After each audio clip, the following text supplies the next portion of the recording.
This broadcast is presented in 4K HDR Ultra High Definition.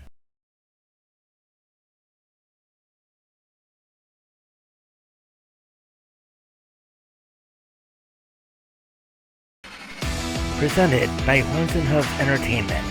You're watching Buffalo After Dark. Good evening, everybody. This is your host, Bob Hansen from Buffalo After Dark. Tonight is Thursday, July 14th instead of July 13th. We are recording tonight because we had some unfortunate circumstances throughout the show, and it was just a full-on disaster. So we didn't publish it. So we're going to do a redoing of last night's episode, and we're going to try to keep it short to under an hour, hopefully, and kind of just go through these free agent signings in the last 2 days or so. So I am here with my co-host, Mr. Bubba Sean O'Malley. How are you tonight, guy? Doing good, man. Just getting out of work, heading home, all that fun jazz, the typical stuff. How you been? I've been okay. I mean, yesterday I had a bit of an issue in my personal life, and that was my Instagram account got hacked. So that didn't really help me at all. Yeah. I saw that, man. I hope you get your account back. I hope so, man, because my wedding is this is my last episode before I get married. So I want to make it into an account. So, and the funny thing behind all that story was I got a message from a friend of mine who I haven't spoken to in 15 years, and his real name was on there and all that. And I thought it was just a little thing just to kind of get him votes, because he was saying to me, "Oh, can you help me get my votes?" And I said, "Sure, for what for?" And he says, "I'm trying to get into an ambassadorship for my company, and can you help me vote me in?" And then he was just like, "Oh, give me your password and your screenshot and all that." And 2 minutes later, I go back thinking not much of it. And then I come back, I'm logged out of my Instagram. And then I told my friend, who I'm not going to mention in this video because to protect his privacy, I messaged him on Facebook and I said, you hacked me on Instagram, right? He said, "Yeah, I know. My Instagram account's been hacked now for a while." And I said, "Why didn't you tell anybody?" And he says, "I did, except nobody really saw the note." And I said, "Well, I just became a victim of your bullshit." And he says, "I'm really sorry, man." And I'm like, "Dude, I'm getting married in a week, and a fucking Instagram hacker just completely obliterated me, and it started to use my account to sell cryptocurrency." And everybody just saw that, and they're like, "Oh shit, Bobby must have got hacked on Instagram." So I'm kind of in a fluster mode about it. And then yesterday, my refrigerator broke, so I had to stop the show when we were pre-recording, and I had to run over to my in-laws and get the mini fridge because the cooler wasn't working, and Brittany was freaking out that it was going to explode. So we had to go out and remove the refrigerator, and we had to go and replace that. And then, of course, we almost spent $500 on a refrigerator within a week before the wedding. Oh wow, man.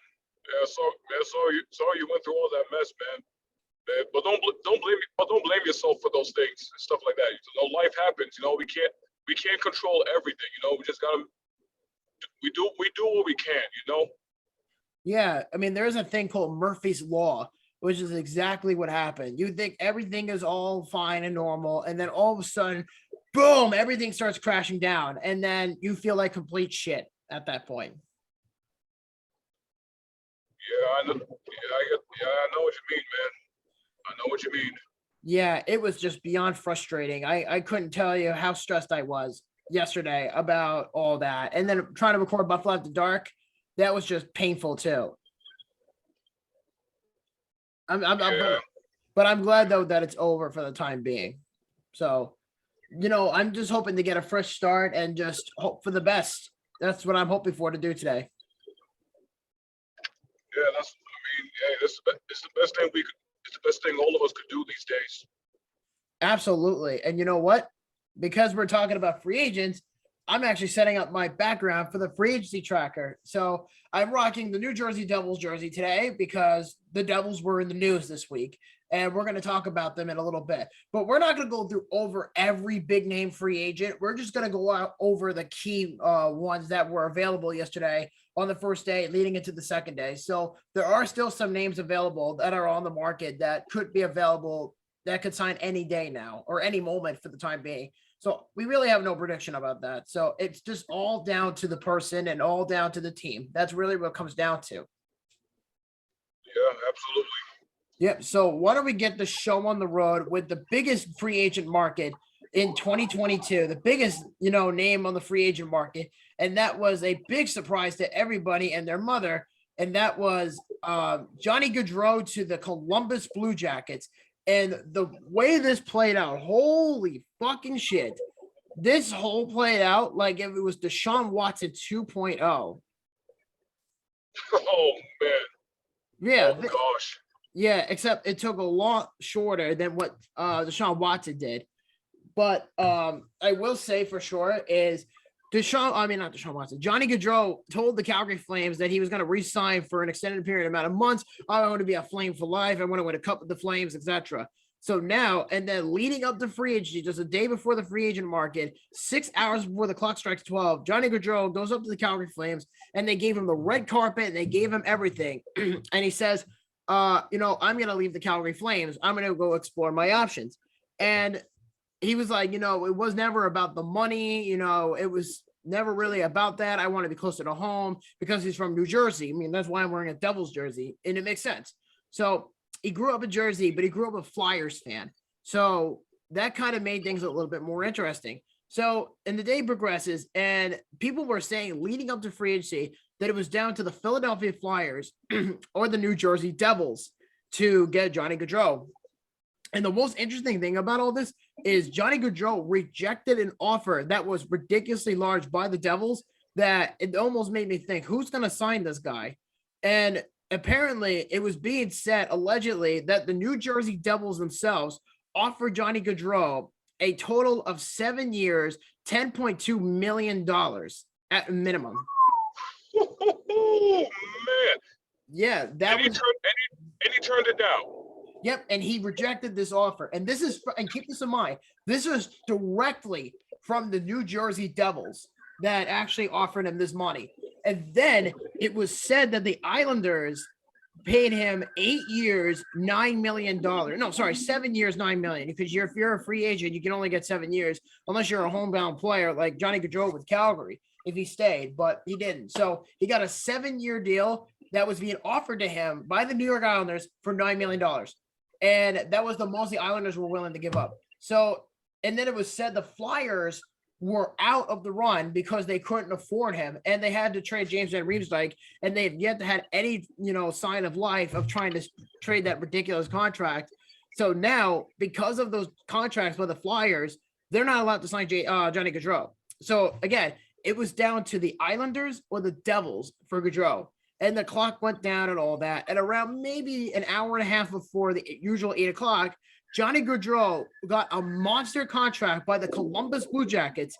And they came in and gave him what everybody was just like, holy shit. And the offer was 7 years, $9.8 million. There was even one report that said that the Blue Jackets were willing to go as far as paying him was a total of 7 years, $12 million. Jeez. Yeah, that was the alleged report, but apparently that did not come to fruition.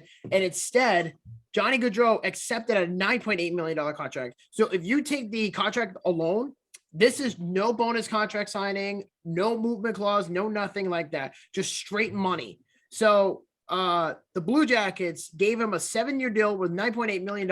But if you take that length in total, it's 7 years, $69 million with the Columbus Blue Jackets for Johnny Gaudreau. Oh, man. Okay, Yeah. So here's my question, though.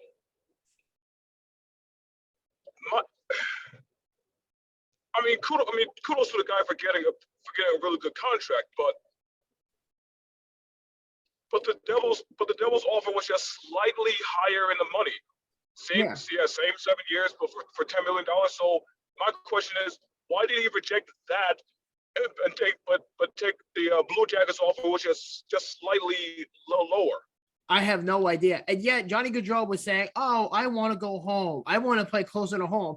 Dude, you're in the middle of fucking Ohio, which is 7-8 hours away from New Jersey. So how are you going to tell people that I'm closer to home when you're nowhere near New Jersey by any means necessary? Yeah, I don't get that, man. Dude, dude, the team in your home state offered you big money, and you turned it down for slightly less money. Why? That makes no sense. Yeah, and there was no word about what the Flyers were going to offer him because, again, they couldn't do it because they had James Van Riemsdyk's contract. They couldn't trade him. So they had no choice but to get themselves out of the picture. And and I said this before, the funny thing about all this is he grew up in New Jersey, in South New Jersey, but he grew up a Philadelphia Flyers fan. Right. So I'm still not. Oh gosh, dude's got me confused right now. yeah, and for him, and then Johnny Gaudreau later says, "Oh, I had my eyes on Columbus. I didn't go to Columbus just to have a resort. I came to Columbus to win a hockey game." Dude, you're going to a fucking team that has no number one center whatsoever. Yeah, you have Jakub Voracek. Yeah, you have Patrick Laine, and now you have Johnny Gaudreau, but you still don't have a legit number one center. And you're gonna tell me that they're contenders by any means? Bro, you were better off going to New Jersey, back to your home state. Yeah, because dude, what are you thinking? Because at least with the Devils, they at least have a foundation that's being built from the ground up. That's a team that's on the rise. The Columbus Blue Jackets have little to nothing, and now the Columbus Blue Jackets went from this to this by getting Johnny Gaudreau in a matter of seconds. They went like that in the middle of all this. Well, you know what? Let's see how. Well, we'll just have to wait and see until next season how it's going to pay off for Columbus. If it's going to pay off for them good, or if it's going to come back to bite them. Yeah, and again, nobody had any mention of Columbus whatsoever. I heard a rumor about Buffalo, and I heard a rumor about Seattle, and I knew immediately neither one of them was going to get Johnny Hockey. But Columbus, Jesus Christ, that was the biggest surprise to me by that point. Jeez. Yeah. I don't get it. And wait, did you just say Johnny Hockey? Yeah. Oh man. First we got Johnny Football, then Johnny Wrestling, then Johnny Hockey. That's a good one right there. Yeah, Johnny Hockey, Johnny G. That's what most Flames fans call him. And you know what, too?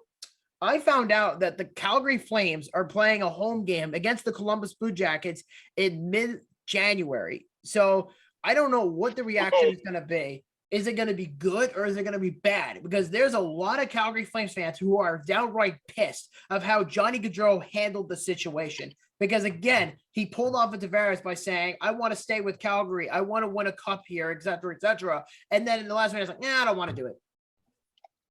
Oh, yeah. I'm sure he's going to get a really warm reception in Calgary. Yeah.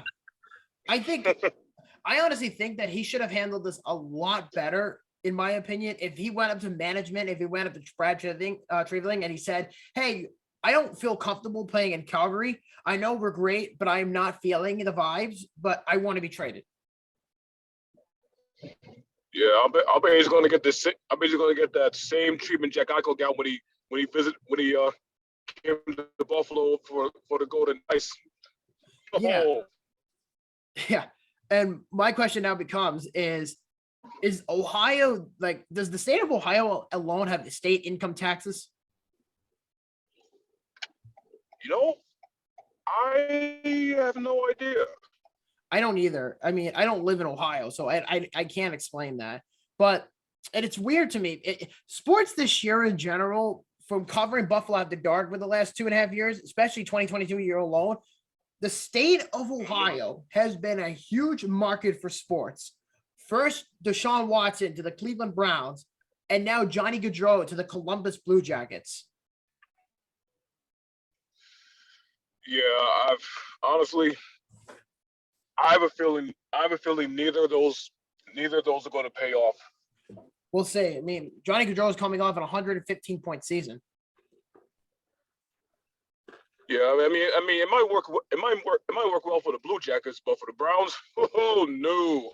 No, and the funny thing is, there's a rumor going around saying Deshaun Watson might get suspended for 4 to 6 games, not a whole year. What? That's what I heard. Okay. Oh, the NFL is joking right now. Yeah, suspend Calvin Ridley a year for illegal gambling, yet give Deshaun Watson 4 to 6 games for sexual assault. 26 allegations against him, and you're gonna give him a 4 to 6 game suspension. Yeah, God. This is fucked. They haven't even come to a jurisdiction yet.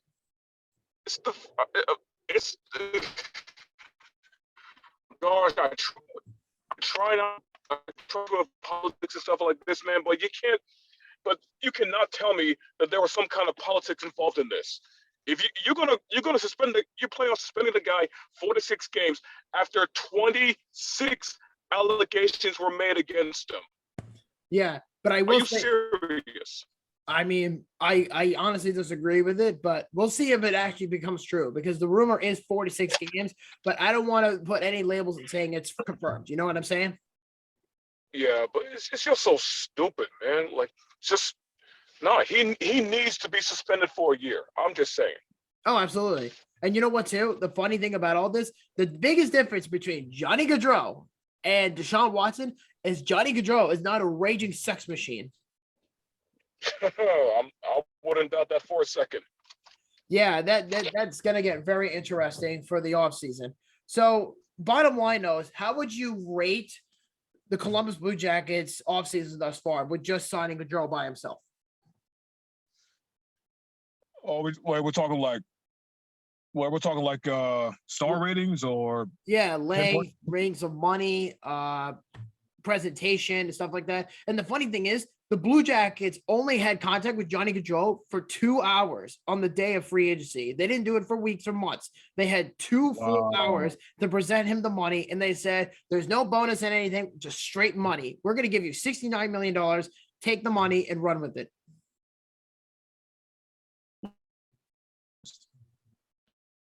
Huh. Well, that signing definitely lifted Columbus high up there. I'll just say that. Yeah, it's a lot of money, but we'll have to see what happens with the Columbus Blue Jackets. Do I think they're a playoff team? No, I don't think so. But we'll have to see what happens, because Columbus, like I said, they're getting they're getting a very good player, but we'll see how he develops. Let's see how he thrives in Columbus. You know, he deserves the money. He got what he needs, and you just move straight forward with it. Yeah, I agree. Yeah, he's yeah. I mean, I'm just gonna say, like, yeah, it's a big money, but I just don't understand, like, why he. Like, I know I asked the same question twice already, but I still don't understand why he didn't just take New Jersey's offer instead of. I don't know. Maybe there's more to it than what we're being told. Maybe. I have no idea, and I can't go around, giving out decent contracts to certain people. You know what I mean? Let's see here. So there's been some pretty big names that have been floating around, as of late. I think you just got it, right? You just got it to your place, Sean? Yeah, I just made it home. Can you hear me? Yeah, I can hear you. All right, cool. You're just entering your happy place. Yeah. Yeah, I'm just waiting for Andy Van Meer to get on, because he said that he would be about 8:15, and he's already 3 minutes behind, but he'll be here shortly, I think. So we'll see where this goes. It's all good. Yeah. So, so the next big free agent signing is one team that really stood out to me as far as bringing in people is the Seattle Kraken. And I gotta tell you, man, the Kraken are really busy this year, and they've actually been able to snag up 3 key players to go into free agency. One of them just so happens to be one of the best ones in the free agent market is forward Andre Burakovsky. That dude got paid big boy bucks. Oh, yeah. For real. Holy crap. Yeah. So the term is 5 years at $5.5 million with the Seattle Kraken. What do you think, Sean? Oh, I like it. I really like that offer. Mm-hmm. And considering the fact that he was the one that scored the game-winning goal in Game 1 in the finals against Tampa, and he was a key contributor for the playoffs, I definitely think that he got his money's worth for the Seattle Kraken. Yeah, definitely, man. He earned that money, man. He Absolutely. definitely earned it. Yeah, definitely. And you know what? He could put pucks in the net, and he could do a lot of good things for the Kraken. But the question becomes is because I noticed within last season, Seattle was having trouble putting the puck in the net, which explains why they were where they are at. But do you think it's a possibility that bringing in Burakovsky brings in a booster to their offense, into their top six? I mean, he's got to bring something, seeing as how we couldn't score the goals that we needed to score. So I say, yeah. Yeah, most likely. So I assume you're going to switch cameras from here, Sean? I'm still here. No, I'm saying you're going to switch cameras. No, I don't need to. Okay, not a problem. So yeah, so Seattle is giving out Andre Burakovsky a 5-year deal for $5.5 million, which I think is a pretty good amount of money.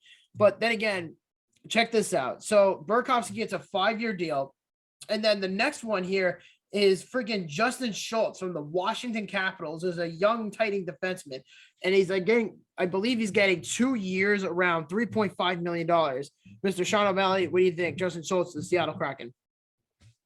Hey, another boost to the roster, man.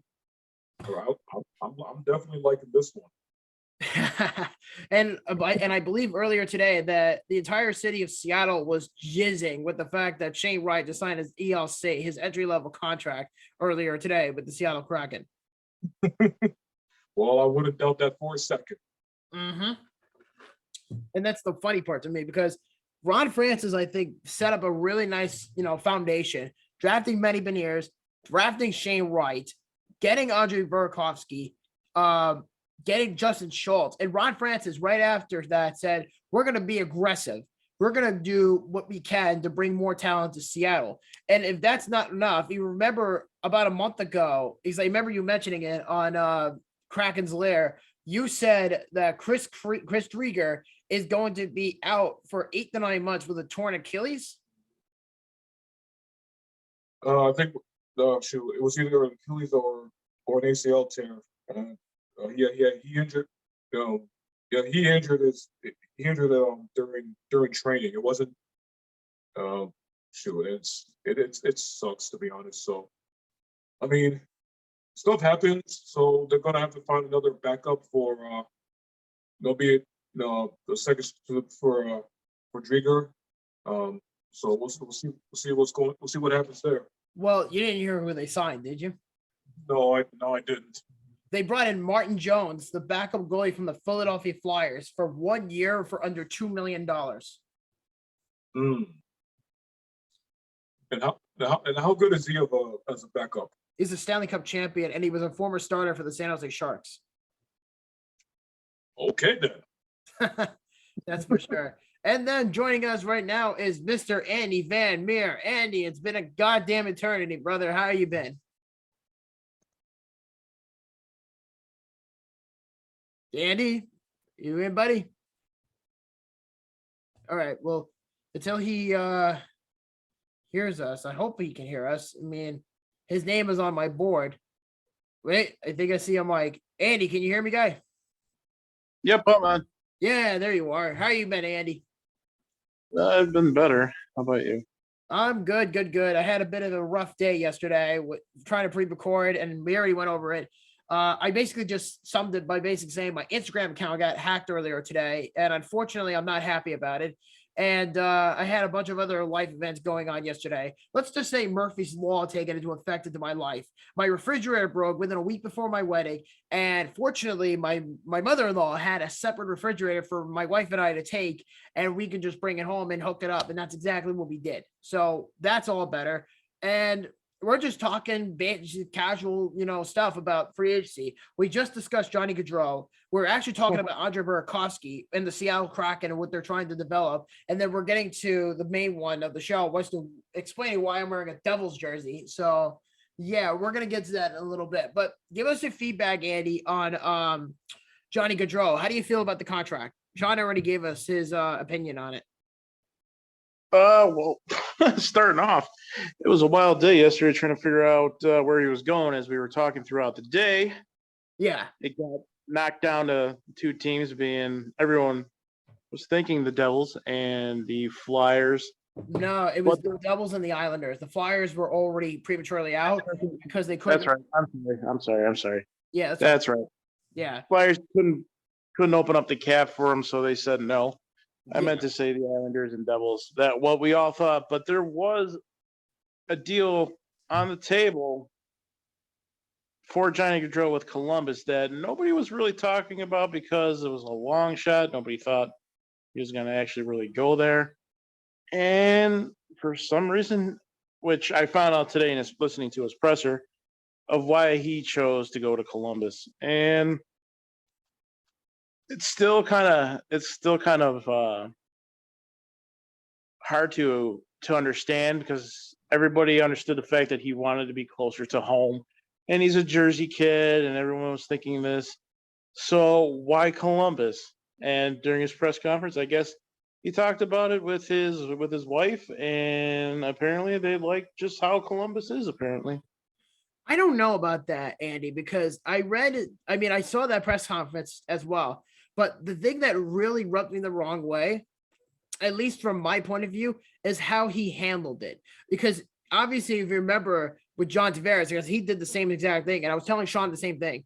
And I said that Johnny Gaudreau, within the last year, knowing he was going to be a free agent in 2022, said that I wanted to stay with the Calgary Flames. I want to win a cup here. I want to be a Flame for life, yada, yada, yada. And there was no contract talks whatsoever. And they were still going and going and going. And Flames fans are starting to feel what Islander fans felt with John Tavares, where it's like, well, why didn't he request a trade when he had the audacity to? If he was honest, even if the Flames were good, why didn't he request a trade? You know, stuff like that. And the Flames just completely got fucked over by Johnny Gaudreau. And then he basically said, you know, I'm not going to stay regardless because of the fact that Brad Trevling rolled out the red carpet, gave him all the luxury in the world, and he still said no. And he ends up going to the Columbus Blue Jackets. And the agenda was for him to, quote unquote, go home. And the indication was either the Devils or the Flyers. And the Devils, and I said this to Sean as well, the Devils reportedly gave him 7 years worth about $10.2 million, and he rejected it. And the Islanders gave him 7 years, $9 million, and that was the highest they were willing to go. And the Flyers had no cap, so they couldn't do it. Yeah, what I was trying to base off of everything and trying to piece everything together from the news yesterday to his press conference today was one guy brought up an interesting fact is even though he lived in Jersey, he was a Flyers fan all of his life, and when you grew up, you kind of have that weird hatred towards those teams like the Devils and the Islanders, you know. So I can kind of think that might have been the reason why he didn't, once Philly said, we can't have you, we can't clear the cap for you. He's like, well, I can't go to Jersey. I grew up as a Flyers fan. You know, I can't go to Jersey. I can't go to the Islanders. And then he chose, to stay in the Metro and be as close as he can, to home. And, Columbus ended up being the spot. That's all I could piece after listening to everything from guys on networks to his press conference to what I read online. That's what I garnered. Like, he just didn't want to be a Devil because they have that small rivalry or, whatever happened to him growing up as a Flyers fan. He just picked Columbus, and it's just neutral. And, it's nice to see, though, because he's a superstar going into a smaller market team. And, it's good for Columbus. They got a lot of young kids coming up, and it'll be nice to see. He's going to a team that has no foundation. They have 3 good wingers, but no number 1 center. Well, that's why they've drafted Kent Johnson and Cole Sillinger down the middle. They're going to run with those two down the middle as their 1-2 punch. Yeah. Cole got a lot of time last year playing, and from what I was hearing, he played pretty well. I didn't really get to see a lot of his stats, but they were drafted, top 15, the same year. Yeah. Right.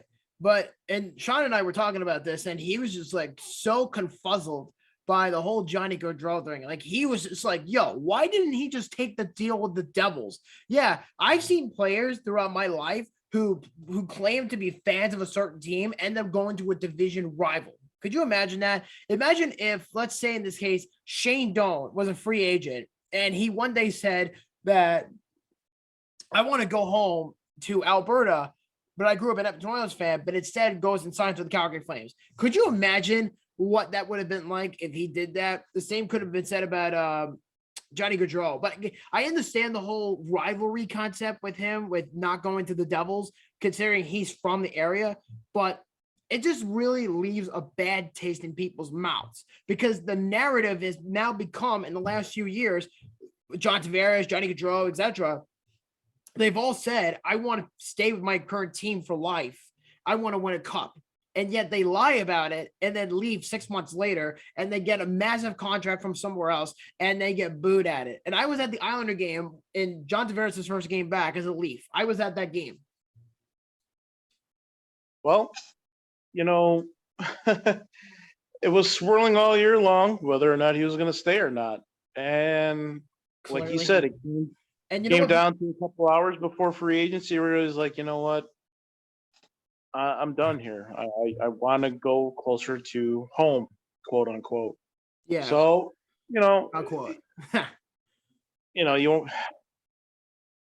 I can see that factor. Apparently, you know, money's not the issue here. Because if he would have stayed in Calgary, or you know, whoever was Jersey had the next highest bid. I mean, I don't know, but as far as I'm concerned, one theory I heard was the longer the Devils were not signing Gaudreau, the chances are higher for the Islanders, not Columbus. And then, of course, Columbus comes out of nowhere and just completely butt-fucks everything. Johnny Gaudreau has single-handedly hoodwinked the entire free agent market. Really deeply think about this. This is very similar to what Deshaun Watson did earlier this year, where he was checking out teams because he wanted to be traded. Oh, I want to go here or here, whether it was New Orleans or Atlanta. And then Cleveland came out of nowhere and they gave him $230 million guaranteed money. And he went to the Browns. So I think that's something that the state of Ohio got from all of this was they got a raging sex machine and they got Johnny Hockey. I don't give a flying fuck about the state of Ohio. I'm just saying if him and his wife, you know, thought that Columbus was, you know, a nice place to build their family and you know, finish out his hockey career, most likely, if not, you know, whatever holds in his career. I can't say anything about that, but that's the great thing about free agency. You choose where you want to go at the end of the day. Yes, exactly. So, and Sean, like I said, you know, if you want to comment on again, guy, before we go back to the Kraken, is you know, the whole Johnny Gaudreau thing is just a giant clusterfuck. It really is. Yeah, for real. I mean, like, I'm still trying to wrap around as to the reason why he did what he did the way he did it. Because he said he wanted to go home. You know, he said it left and right. I want to go home. I want to move back to my home state of New Jersey. And the Devils offer him a really, really good contract, 7 years, $10 million. And he'll be playing in his home state, even though he grew up as a Flyers fan. But then out of nowhere, he takes the Columbus deal. Like, dude, what was it exactly that you wanted, man? Yeah. Like, geez Louise. Yeah. And his excuse was, I didn't come to Columbus for just buying a home. I also wanted to come to Columbus to win hockey games. It's like, well, don't you want to win a cup? What made you leave Calgary for Columbus? Like, that's the mindset. Like, I don't get, like, I understand the Jackets barely get anybody anymore. I mean, I would have to say if it truly pans out, I would say in a hot take that if it all plans out, Johnny Gaudreau, in my opinion, will be the better player that Rick Nash will ever be in his 20-year career in the entire NHL with the Columbus Blue Jackets, or 10 years, whatever it was. Exactly. I mean, I just don't get it. I really don't understand it either, but at the end, you choose where you want to go, man. It's just I just tried to piece it all together the best I could between everything I heard, saw, and watched today. Yeah. And you couldn't go into great detail as to why he really chose Columbus, except for the facts of, you know, me and my wife sat down and we thought about it and we liked what we had here, and you know, and that's why we chose. I'm like, okay, well, whatever, man. I'm not going to argue with you where you want to go and where you want to keep your family at. I mean, it is technically closer to home. Yeah, by But 8 hours. It's an easy drive. Yeah, well, if you're willing to do it. Yeah, well, he's got millions. He can take a private jet. It doesn't matter. I'm just saying. I mean, he wanted to be closer to home. I guess this is as close as he wanted to be with the deal that he had, and if he likes what the organization's doing with all these young kids coming up, kind of like the Sabres, just it'll be interesting to see what they do with Line, because I know they want to try and keep Line around, but they're going to have to move some pieces if they want the cap to sign him. So, And there, I mean, well, if I were the Blue Jackets, and Sean might disagree with me on this, but I think they should move Jacob Voracek before they move Patrick Laine. Because what if Gaudreau and Laine get on the same line paired together with another center? You know what I'm saying? Like, what if they just have those three guys together with whatever line set first line center they have, and you have Laine paired up with Gaudreau, which is a possibility because it's the Columbus Blue Jackets. They'll do anything at this point. Well, you think of I don't know what Kent Johnson's going to do. I don't know if he's going back to college another year or if he's going to sign his deal if he has. I don't even know. But I know Cole Sillinger is at least going to be one of the top 6 centers. I know they were talking about Boone Jenner as the other. And, I was talking to some Columbus fans last night, and they were like, you guys don't understand how good, Boone Jenner is. I'm like, he's all right, but he's not exactly top 6 to me, but apparently down there they think so. So I'm like, okay, well, now you put Boone Jenner, Cole Sillinger, and then whatever happens with Ken Johnson, and you try to formulate around other guys that have like Oliver Bjorkstrand and Alexander Tessier and Jack Roslovic. I don't know how this lineup's going to look for them, come October, but they still got to figure out what they're going to do with Line A. They got to figure out if they're going to sign him, trade him. I don't know what they're going to do with this guy.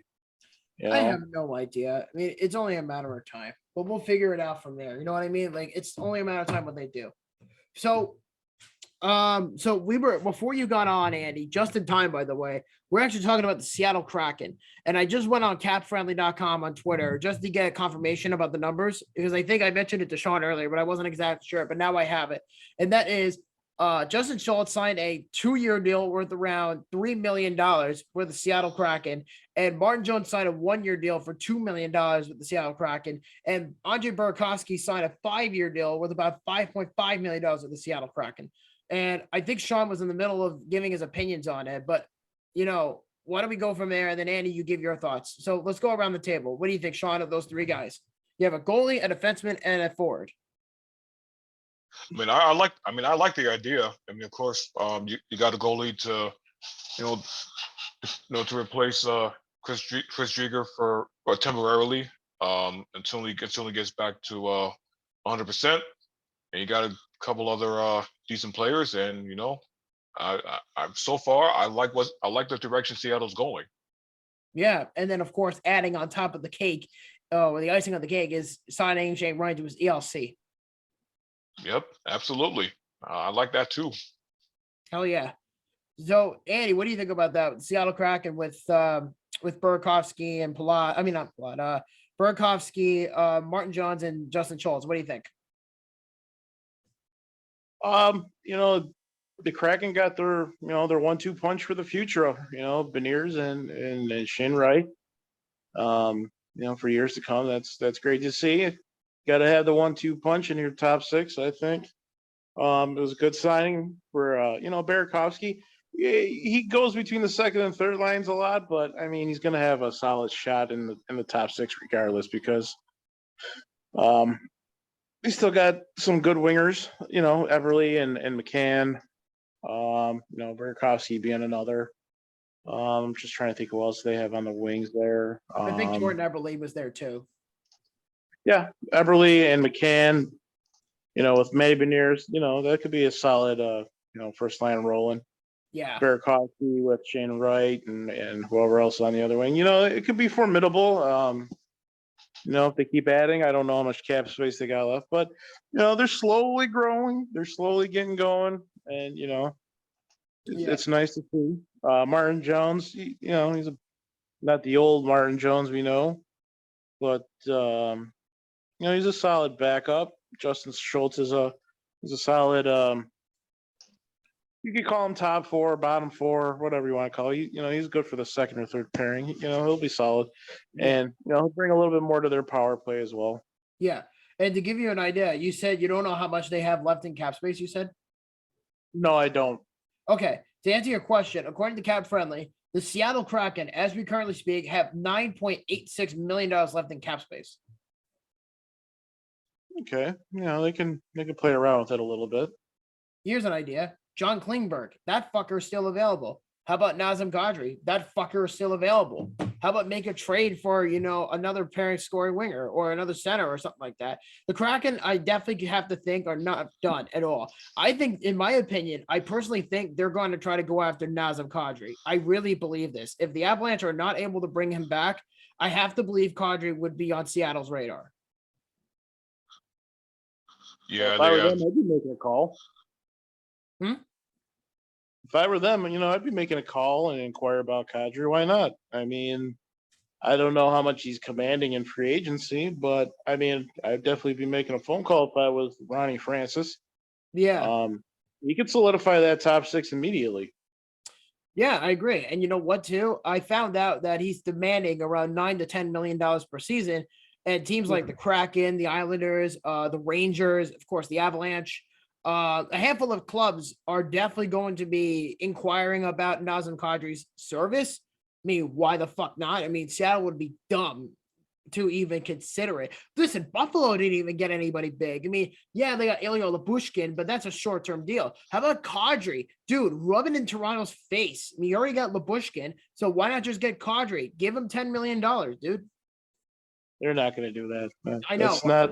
It's not the Sabres' plan, but I mean, there's talks of Kadri staying in Colorado. They're trying to kick tires to work something out there, but who knows where he's going to land? I mean, would I be paying 9 or 10 for Kadri? Probably not. I think he'd be in the 7 or 8 range.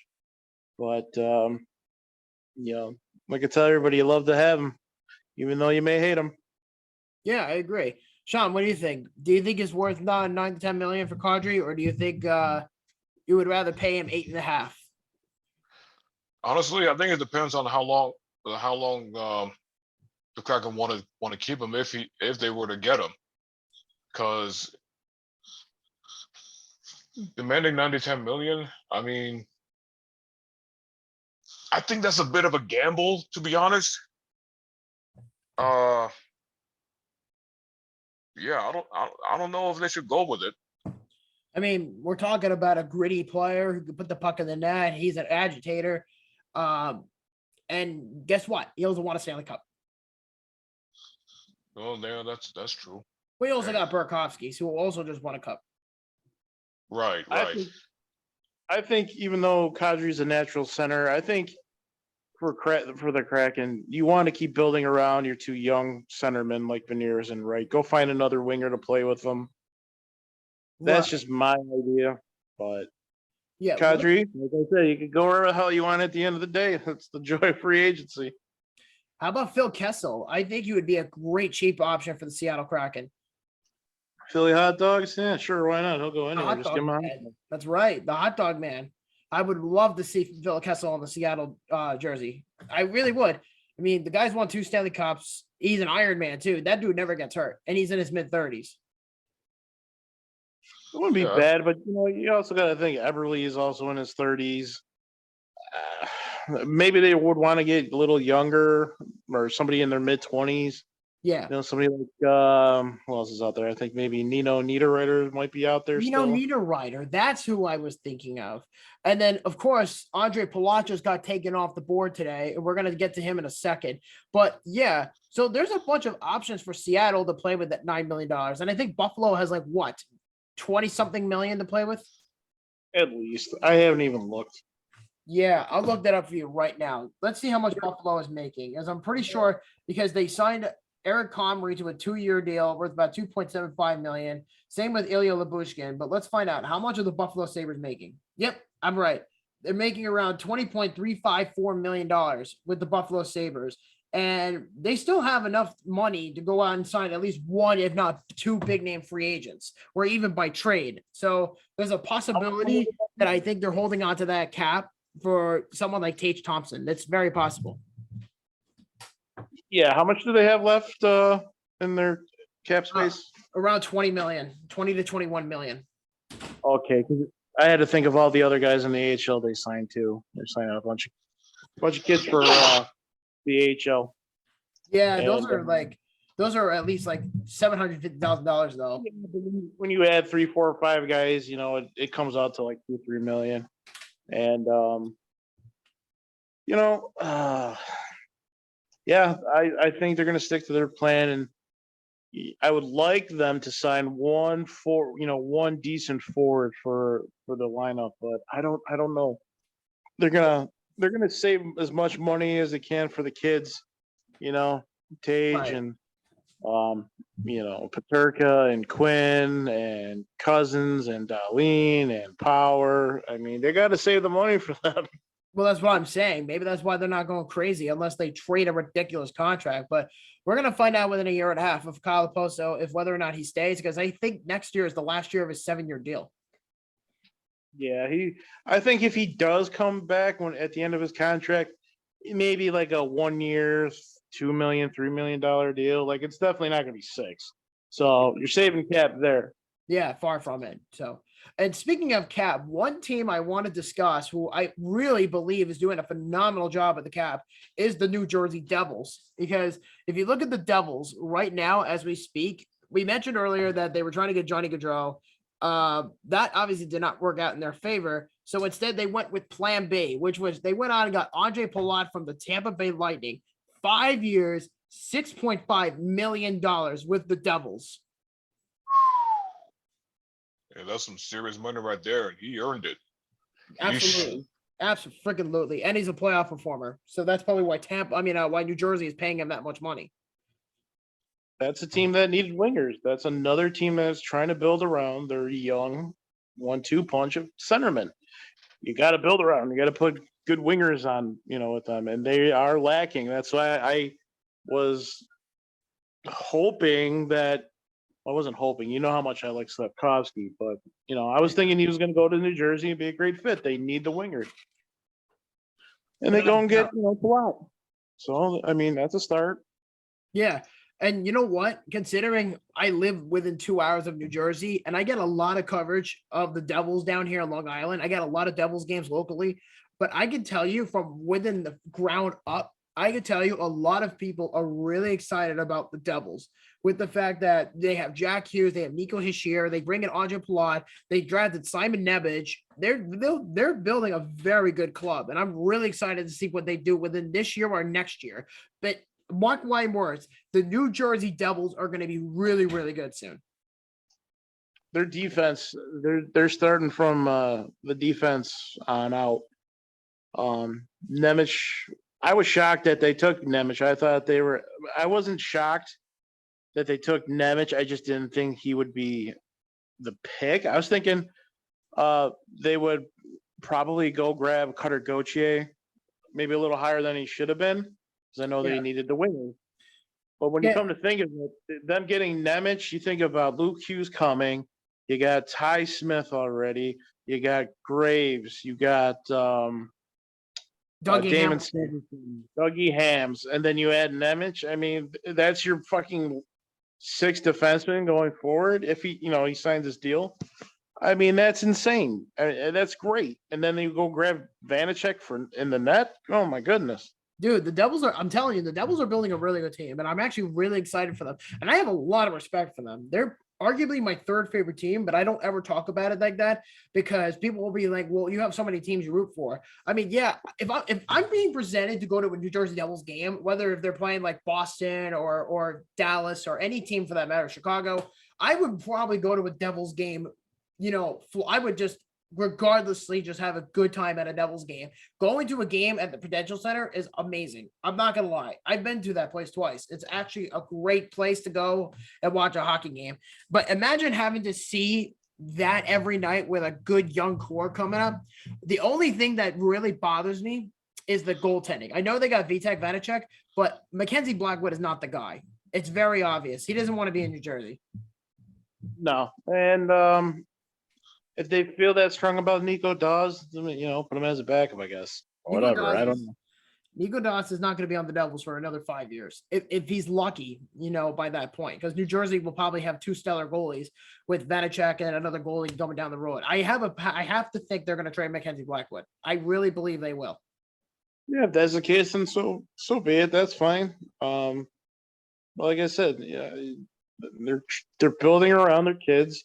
And I even forgot to mention Dawson Mercer, another kid that I actually watched up here for the Sabres tournament that they had up here. It was New Jersey, Boston, and Buffalo, and watching guys like Alexander Holtz and Dawson Mercer play. Those are another 2 kids that are, they're going to, go into that top 6, or if not, the top 9. I mean, they're doing really well. I'm not knocking them at all. Absolutely not. Sean, what do you think of the contract that Palat got from the Devils earlier today? Hey, it's a decent contract, and hey, kudos to New Jersey for getting a Stanley Cup champion, and I definitely have a feeling it's going to pay off big time for them. I agree. I also think he's bringing in what I think they've been lacking for a while is veteran leadership, because New Jersey doesn't really have any. I think the last big name player the Devils had that had quote unquote leadership is Taylor Hall. He was the last good player I think the Devils had for a while, and they couldn't afford to keep him, and they were asked. So they were like, all right, we're going to trade you. And of course he gets shipped to Arizona, didn't work out, goes to Buffalo, didn't work out, goes to Boston. He's doing all right over there. But it's just the fact that, when you look at someone like that with Andre Palat, I think they're building a really good foundation. And I got to give Tom Fitzgerald, the GM, a lot of credit for building this team. I really do. I know he's been the GM now for a couple of years, but the Devils are doing something really, really nice. And on top of all that, they also traded Pavel Zacha to the Boston Bruins for Eric Halla the other day. Yeah, there's another winger.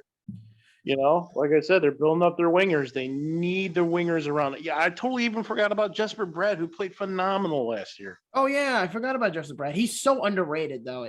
I totally forgot about him. I totally forgot about him just now. God damn. That is great. That is phenomenal. If Jack Hughes can stay healthy, they'll be fine. Saren Govich, I even forgot about him. Yeah, absolutely. I honestly totally forgot about that. So while we're on the top of free agency, let's talk about some trades, because I feel like there's a lot that needs to be addressed here.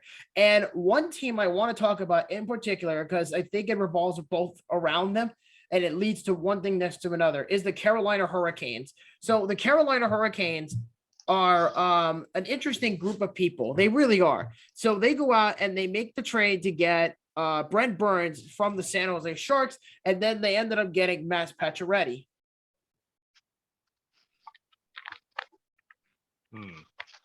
Yeah. So Andy, what do you think?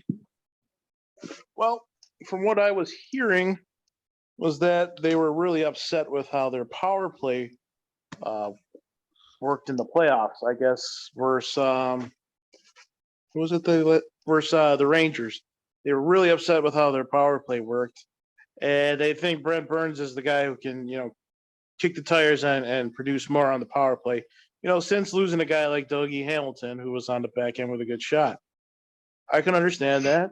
They add Max Pacioretty. There's a whole whirlwind going around right now with the Vegas Knights with how they're running that team, and let's just say it's not good when you have agents for players telling them, do not go there. Yeah, you are part of the plan until the plan don't work no more. Yeah, do you consider Vegas an expansion team at this point? No, I just think they're just poorly run now. They tried putting all their eggs into one basket and it exploded on them. And absolutely. They have nothing. They did kind of a weird Tim Murray ordeal. You make all these trades for players, you're trying to win now, and it explodes in your face. Yeah, sure, you get to the cup, doesn't work. You're a formidable playoff team, and then guys get older, people get hurt, you sign all these, high end deals, and then you come to a point where you are now where you don't have any cap space for anything or anybody. Basically. Sean, how do you feel? Brett Burns being traded to the Carolina Hurricanes with Lane Peterson. San Jose is retaining 33% of his salary for 3 more seasons, and the Sharks are getting Steven Lorenz, prospect goalie Itu Mekaniemi, and a 2023 conditional 3rd-round pick, which was used in the deal last week from the Philadelphia Flyers for Tony DeAngelo. And then, of course, the Carolina Hurricanes apparently getting Max Pacioretty and Dylan Coghlan for free from the Vegas Golden Knights for future considerations. And people are now shitting on the Knights for bad management. What do you think?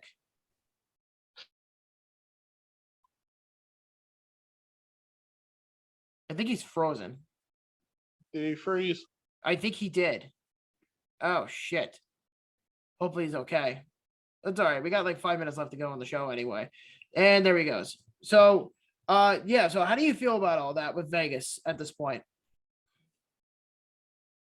When I read that comment about agents telling their players you do not want to go there because of how poorly things are being ran there now, I'm kind of shocked, but I'm not. But that trade was, they got to get rid of cap. I wouldn't be shocked if there's some other players that leave during the summer or traded during the summer to relieve more cap. I mean, they screwed themselves. They really have screwed themselves only a couple of years down the line. Yeah, honestly, at this point, I don't even know what to think of them with the Vegas Golden Knights. What they did was such a clusterfuck. Like, I can't even put my finger on it anymore. It's so pathetic. So put it like this. They get Marc-Andre Fleury from the expansion draft, and they trade away for Jack Eichel, and they traded away their top prospect. They traded their 1st-round pick, and a few years ago, they traded for Max Pacioretty, and they traded for Tomas Tatar. That completely blew up in their face, and they basically got rid of Max Pacioretty's monster contract for nothing, basically. So now you're basically starting to trim down, and Vegas is supposed to be a big-name city for people to live and enjoy life and all that, but no, it's becoming a hockey hellhole. And Jack Eichel, I guarantee you, in 3 years from now, maybe 2, depending on the circumstance, that the Vegas Golden Knights are going down a really dark hill.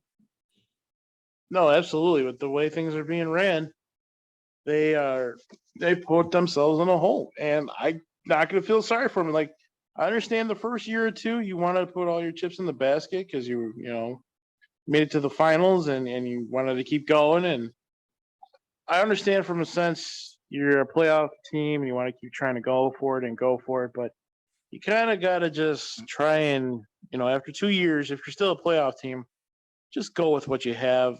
I mean, you're depleting your pool. I mean, you're depleting your draft picks. You got nothing for the future.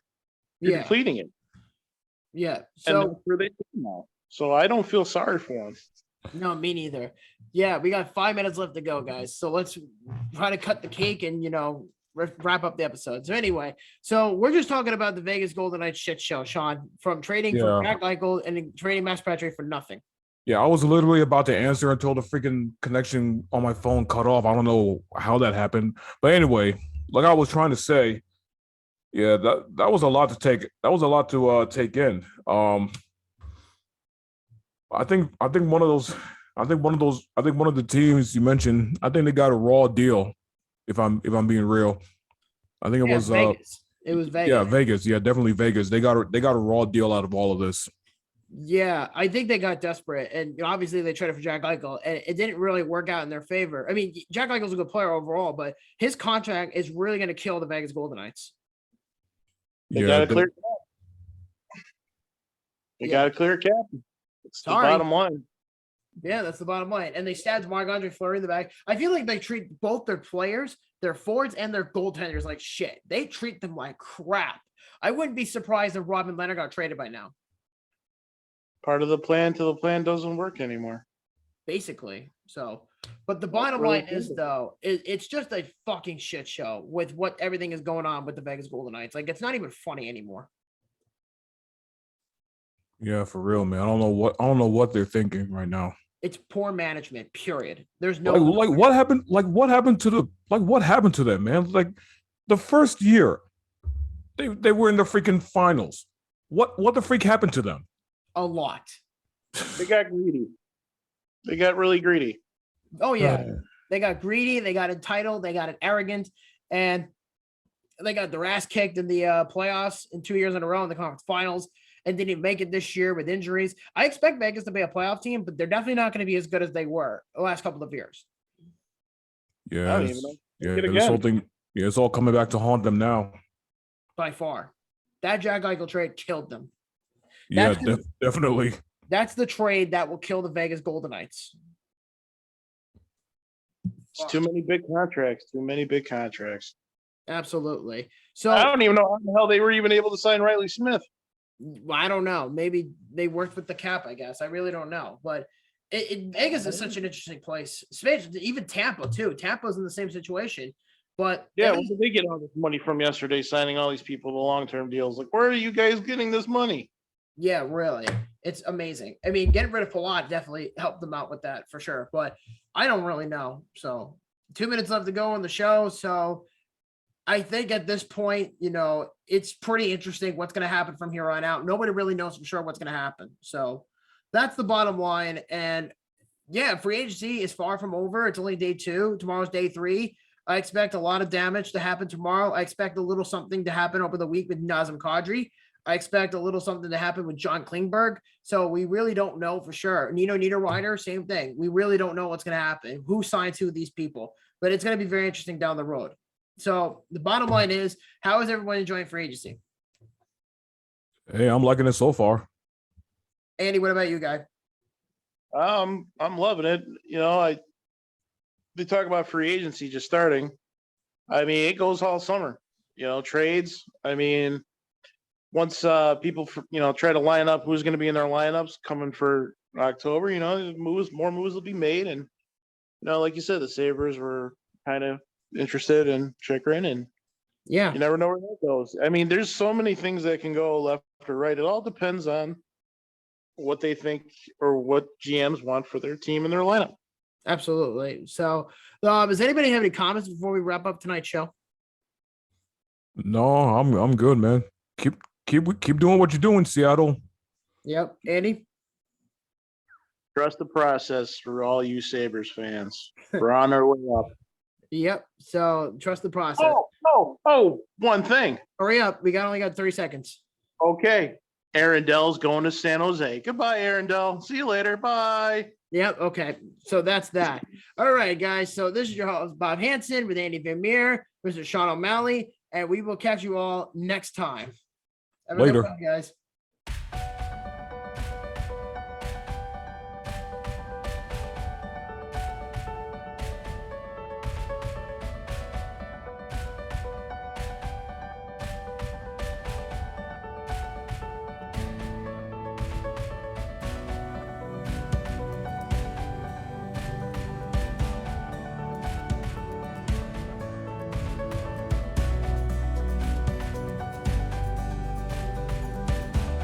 Buffalo After Dark is an H&H Studio production and is produced in partnership with Horns and Hooves Entertainment.